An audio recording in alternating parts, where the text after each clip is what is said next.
Good morning my dear students. आज हम लोग पढ़ेंगे सुमित्रा नंदन पंत जी द्वारा रचित वे आंखें। इससे पहले वाली क्लास में हम लोगों ने जो है मीराबाई जी द्वारा रचित कविता का हम लोगों ने एक बार पुनरावृत्ति की थी। तो हम लोग एक बार पुनः सुमित्रा नंदन पंत जी द्वारा रचित कविता का वे आंखें नामक कविता का अध्ययन करेंगे। सुमित्रा नंदन पंत जो है छायावाद के जो प्रमुख चार स्तंभ हैं, उन चार स्तंभों में इनकी जो है बहुत ही ख्याति है, बहुत ही प्रसिद्ध। उन चार स्तंभों में एक महत्वपूर्ण स्तंभ के रूप में सुमित्रा नंदन पंत के विषय में जाना जाता है। इनके जीवन परिचय के विषय में ऑलरेडी आप पढ़ चुके हैं, तो हम लोग जीवन परिचय नहीं पढ़ेंगे। हम सबसे पहले अबाउट द लेसन पढ़ते हैं कि इस वे आंखें नामक कविता में कवि किनकी आंखों के बारे में बताते हैं। हमारे सामने जो जिन आँखों की बात कर रहे हैं कवि, वो किनकी आँखें हैं और कैसी आँखें हैं। तो सबसे पहले हम लेसन के बारे में थोड़ा सा अध्ययन करते हैं। प्रस्तुत कविता वे आँखें पंत जी के प्रगतिशील दौर की कविता है। बताते हैं कि यह जो है, ये तो छायावादी कवि हैं, लेकिन जो इनकी यह कविता है यानी वे आँखें कविता है, ये वे आँखें कविता ये बहुत ही मशहूर कविता है। क्या है? प्रगतिशील दौर की। जब धीरे धीरे समाज जो है आधुनिकता के पथ पे अग्रसर होने लगा, वे दिन प्रतिदिन विकास होने लगा, तो ऐसे समय में कि किस प्रकार परिवर्तन होने लगा, किस प्रकार लोगों के नैतिक मूल्यों का ह्रास होने लगा, उसके विषय में बताते हुए कहते हैं कि यह जो कविता है वे आंखें कविता, यह कविता प्रगतिशील दौर की कविता है। क्या है? प्रगतिशील दौर की कविता है। इसमें विकास की विरोधाभासी अवधारणाओं पर करारा प्रहार किया गया है। कवि बताते हैं कि जैसे कि यह प्रगतिशील दौर की, प्रगतिशील मतलब व्यक्ति डेवलप कर रहा है, प्रगति हो रही है, और ऐसे समय में विरोधाभास, विरोध का आभास, कि जब आपकी प्रगति हो रही है तो चाहो और प्रगति होनी चाहिए, व्यक्ति का सर्वांगीण विकास होना चाहिए। लेकिन यहाँ पर दिखाया जा रहा है कि प्रगति तो हो रही है, लेकिन एक क्षेत्र जो है, एक क्षेत्र या कई आयाम आप कह सकते हैं कि दिन प्रतिदिन पिछड़ता चला जा रहा है। तो इसके संदर्भ में एक करारा व्यंग किया गया है कि आप इसको आधुनिक कहते हो, आप इसको प्रगतिशील कहते हो, आप इसको विकसित कहते हो, विकासशील कहते हो। आपके ऊपर दिन प्रतिदिन जो है आपके जो नैतिक मूल्य है उनका पतन होता चला जा रहा है, और आप कह रहे हो आप प्रगतिशील हो। तो इस पर बड़ा ही करारा व्यंग, बड़े ही चुटीले अंदाज में और बड़े ही जो है हृदय विदारक रूप से कवि ने अपने मनोभावों को हमारे सामने अभिव्यक्त किया है। युग युग से शोषण के शिकार किसान का जीवन कवि को आहत करता है। अंततः बताते हैं कि सुमित्रा नंदन पंत जी की बताते हैं कि इसमें वे आंखें जो कविता है, ये वे आंखें किसकी है? किसान की आंखें हैं। वे आंखें किसान की दर्द भरी आंखें हैं, और यह इस दर्द भरी आंखों को देख करके जो कवि है वो बहुत ही भाव विभोर हो जाता है। कवि उन आंखों को देख करके बहुत ही द्रवित हो जाते हैं, उनको बहुत ही अंदर अंदर बहुत ही चोट पहुंचती है कि समाज विकास की बात कर रहा है और एक तरफ किसान। आपने बहुत ही मशहूर, बहुत ही प्रसिद्ध नारा आपने सुना होगा, जय जवान जय किसान। तो एक किसान जो है हमारा, किस प्रकार उसके साथ किस प्रकार शोषण हो रहा है, किस तरह उसका पतन किया जा रहा है, किस तरह उसको अनगिनत जो है कष्ट दिए जा रहे हैं, और हम कह रहे हैं कि हम प्रगतिशील दौर में आगे बढ़ रहे हैं। तो किसान की जो आंखें हैं, उन आंखों में जो पीड़ा भरी है, उस पीड़ा को देख करके सुमित्रा नंदन पंत जी हैं वो आहत हैं। उनके अंदर अंदर जो है बहुत ही तकलीफ हो रही है, और वह उन अपनी अनुभूतियों को, उन मर्मस्पर्शी भावनाओं को शब्दों के माध्यम से अभिव्यक्त कर रहे हैं। दुखद बात यह है कि बताते हैं कि कष्ट क्या है किसान को। किसान फर्स्ट क्लास, उसका खेत होता है, अपने भुजाओं पर अपने भुजा बल पर, अपने पशुओं पर, अपने मेहनत पर उसको गुमान होता है, स्वाभिमान होता है, और अपना खेती करता है, तो उसको कष्ट किस बात का? आखिर उसका कष्ट क्या है? इसी संदर्भ में कहते हैं कि दुखद बात तो यह है कि स्वाधीन भारत में भी किसानों को केंद्र में रहकर व्यवस्था ने निर्णायक हस्तक्षेप नहीं किया। भारत हमारा क्या है, लोग कहते हैं कि भारत हमारा जो है कृषि प्रधान देश है, लेकिन क्या जिस प्रकार किसानों की उन्नति होनी चाहिए, क्या कृषि को केंद्र बना करके जो व्यवसाय में जिस प्रकार अर्थव्यवस्था हमारी मजबूती से आगे बढ़ रही, क्या उसमें किसानों का भी जीवन उसी प्रकार समुन्नत हुआ है? ये आपके सामने प्रश्न है। क्या किसान का किसी प्रकार का विकास या किसी प्रकार जो है वह आधुनिक दौर से कदम मिला के चलने लायक सरकार ने या फिर आम लोगों ने, या हमारी जो सोच है किसान को लेकर के, क्या हमारी वो सोच बदली है? इसके विषय में कवि हमसे प्रश्न करते हैं। और कविता ऐसे ही दुष्चक्र में फंसे किसानों के व्यक्तिगत एवं पारिवारिक दुखों को परतों को खोलती है। किसान जो है हमारा अन्नदाता है, किसान हमें भोजन देता है। अगर हर किसान खेती करना बंद कर दे तो आपके पास अनगिनत करोड़ों अरबों रुपए हैं, लेकिन आपके क्षुधा की शांति नहीं हो सकती। आपके जो तन पे वस्त्र हैं वो भी कहीं ना कहीं किसान उसके पीछे जो जिम्मेदार है। तो अगर किसान नहीं होगा तो ये सारे संसाधन जो हैं आपको प्राप्त नहीं होंगे। तो उसी किसान का कितना शोषण हो रहा है, किस तरह उसके साथ निर्ममतापूर्ण व्यवहार किया जा रहा है, इसी सब की झांकी जो है शब्द बिंब के रूप में, चाक्षुष बिंब, चाक्षुष मतलब नेत्रों के द्वारा देखे जाने वाले बिंब के रूप, उदाहरण के रूप में कवि हमारे सामने प्रस्तुत करते हैं। तो दिन परतों दर परतों को खोलती है कि एक एक परत, अच्छा पहले किसान ऐसा था, फिर उसकी एक परत, उसके नीचे, उसके अंदर अंदर तक, तह तक हमको ले जाती है कि किसान को क्या है, किसान के साथ किस किस प्रकार का शोषण हुआ उसके विषय में बताया जाता है। और स्पष्ट रूप से विभाजित समाज की वर्गीय चेतना का खाका प्रस्तुत करती है। और समाज जो अपने आप को विकसित कहता है, दिन अपने आप को समुन्नत कहता है, उसके विषय में प्रश्न करती है कि क्या आप वाकई में समुन्नत हो, क्या आप वाकई में शिक्षित हो, क्या समाज को जिस शिक्षित व्यक्ति की जरूरत है, क्या आप उसी पायदान पर खड़े हो?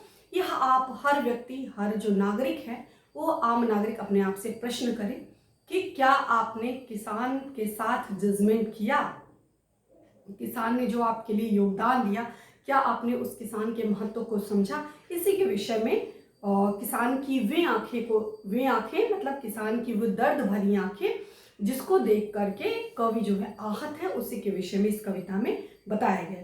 तो आइए हम इस प्रगतिशील दौर की इस कविता को, वे आंखें नामक कविता को अब हम लोग अध्ययन करते हैं।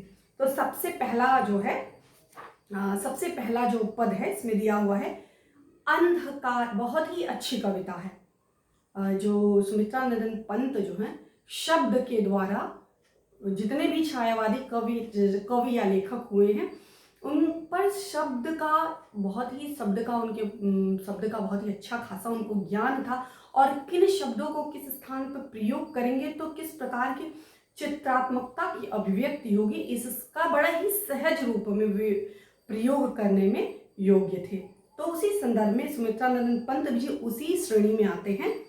वे आंखें अंधकार की गुहा सरीखी, समझने का प्रयत्न करिएगा। अंधकार की गुहा सरीखी, अंधकार जिस प्रकार डार्कनेस होता है, अंधकार पूरी तरह से अंधेरा छाया हुआ है, कि गुहा मतलब गुफा, अंधेरी गुफा, जिस प्रकार अंधेरी गुफा होती है, सरीखी माने के समान, अंधेरी गुफा के समान जो है अंधकार की गुहा सरीखी, उन आंखों से डरता है मन। कवि बताते हैं कि किसान की जिसके साथ इतना शोषण हुआ है, उस किसान की आंखें कैसी हैं, उपमा देते हैं कैसे, अंधकार की गुहा सरीखी, अंधकार की जिस प्रकार गुफा होती है उस प्रकार अंधकार की गुफा के समान, यानी घोर अंधकार में इन आंखों से डरता है मन।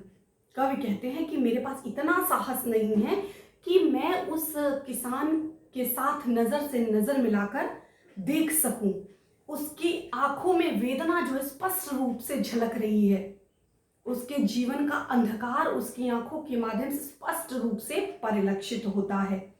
तो किसान की आंखों की उपमा, किसान के आंखों की उपमा अंधकार की समानता के आधार पर जो है कवि ने गुफा से की है कि जिस प्रकार अंधकार की जो गुफा में जिस प्रकार अंधकार व्याप्त होता है, उसी प्रकार किसान की आंखों में भी घोर अंधेरा छाया हुआ है।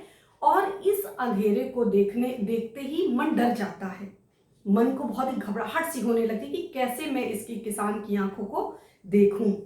भरा दूर तक उनमें दारुण, उस किसान की जो गुफा सरीखी आंखें हैं, गुफा के समान अंधकार में जो आंखें हैं, उनमें क्या है, भरा दूर तक उनमें दारुण, भरा जहां तक आप देखिए उसकी आंखों में, जितनी ही आप गहराई में जाने का प्रयास करेंगे, जितनी ही गहराई में आप देखेंगे, वहां तक दारुण, दारुण मतलब घोर, दारुण का अर्थ अलग अलग होता है, कहीं कहीं घोर के पक्ष में होता है, कहीं निर्दयी के पक्ष में, निराशा के पक्ष में, अलग अलग पक्ष में होता है।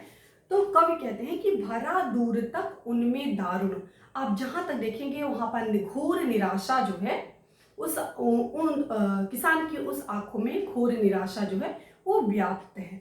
दैन्य, किसकी निराशा, दैन्य, दैन्य मतलब दीनता की, किसान के बदहाली की, किसान की फटेहाली की, जो किसान का जो इस समय जीवन हो गया है, उसके जीवन की निराशा, उसके शोषण की कहानी उसकी आंखें जो है वो अभिव्यक्त कर रही हैं। दैन्य दुख का, उसके दीनता का जो दुख है का नीरव रोदन, नीरव मतलब शांत, रोदन मतलब आंखें, नीरव, उसकी आंखें क्या है, किसान की आंखें जो है शांत हो गई, शांत मतलब पथरा गई हैं। किसान अपनी वेदना को, कष्ट, उसको इतना उसके जीवन में कष्ट मिला है कि वह अपार कष्टों को झेलते झेलते, रोते रोते रोते, अब उसकी आंखें क्या है, मुहावरे का प्रयोग किया जाता है, पथरा गई हैं कि अब उसके जीवन में खुशहाली आएगी, अब उसके जीवन में खुशहाली, ऐसे करते करते उसका पूरा जीवन जो है, पहले अच्छा था लेकिन बाद में उसका जीवन जो है पूरी तरह से, उसके जीवन का सब जो भी आनंद था वो सब समाप्त हो गया, और उसकी आंखों में चारों तरफ निराशा ही निराशा, बेचैनी ही बेचैनी जो है वो व्याप्त है। तो दीनता का अंधकार, दीनता का जो दुख है उसकी आंखों में भरा हुआ है। तो आप इसको बता देंगे कि किसान की आंखों की समानता जो है, कवि ने किसान की आंखों की समानता जो है गुफा से की है, इसलिए यहाँ पर उपमा अलंकार हो जाएगा। और यहाँ पे जैसे जहाँ पे वर्णों की आवृत्ति हुई है वहाँ पर जैसे दैन्य दुख, यहाँ पर अनुप्रास अलंकार का प्रयोग हो जाएगा और संस्कृतनिष्ठ शब्दों का प्रयोग किया गया है। और कवि जो प्रगतिशील दौर की इस कविता में किसान के दर्द को बड़े ही सरल, स्वाभाविक, सहज रूप में कवि ने अभिव्यक्त करने का प्रयास किया है। वह स्वाधीन किसान रहा, बताते हैं कि वो किसान की आंखें जो है गुफा के समान, अंधकार में गुफा के समान, जो है किसान की आंखों को देख करके कवि को डर लगता है, क्योंकि उसमें जहां तक देखेंगे घोर निराशा, उनकी आंखों में, किसान की आंखों में घोर निराशा जो है वह व्याप्त है, उसमें दीनता का दुख जो है स्पष्ट रूप से दिखाई देता है। और ऐसा नहीं है कि किसान का जीवन हमेशा एक ही समान, पहले भी ऐसा ही था। वह स्वाधीन किसान रहा, कहते हैं कि एक समय की बात है, वह स्वाधीन किसान रहा, बहुत पहले, यानी किसान के अतीत के विषय में भी बताते हैं, वर्तमान के विषय में भी बता रहे हैं। तो एक ही पंक्ति में कवि ने अतीत और वर्तमान को, दोनों को समेटने का प्रयास किया। क्या कहते हैं, वह स्वाधीन किसान रहा, किसान जो था वो स्वाधीन था एक समय, स्वाधीन, स्वाधीन ध्यान दीजिएगा, स्व उपसर्ग है, अधीन मतलब आश्रय, तो अपने अधीन, अपने आश्रय पर था, स्वतंत्र था, कहने का अभिप्राय क्या है, स्वतंत्र था। वह स्वाधीन किसान रहा, किसान क्या था, स्वतंत्र था। अभिमान भरा आंखों में इसका, और उसकी आंखों में क्या था, एक तरह का अभिमान भरा हुआ था, स्वाभिमान, कि मेरे अपने खेत है, मेरा अपना खेत है, मेरी खुद की कर्मठता है, मेरा खुद का परिश्रम है, पौरुष है, और भुजा बल के सहारे मैं धरती का चीर करके और सोने का जो अन्न में उपजाता हूँ। तो इस प्रकार उसकी आंखों में जो चमक थी, कवि बताते एक समय उन आंखों में जो चमक थी, एक दीप्ति थी, एक अलौकिक जो कांति होती है उसकी आंखों से स्पष्ट रूप से दिखाई देती थी। कब? जब किसान का अतीत, जब किसान जो है स्वाधीन था, वह स्वाधीन किसान रहा, अभिमान भरा आंखों में इसका, और उसकी आंखों में अभिमान भरा हुआ था, स्वाभिमान से उसकी आंखें परिपूर्ण थी। उसकी आंखों में जब भी आप देखें, जब भी हम देखते थे उसकी आंखों में स्वाभिमान स्पष्ट रूप से दिखाई देता था। और आज सब कुछ छोड़ उसे मझधार आज, छोड़ उसे मझधार आज। मझधार मतलब जो बीच का हिस्सा होता है, मझधार माने बीच में। छोड़ उसे मझधार आज, संसार कगार सदृश बह खिसका।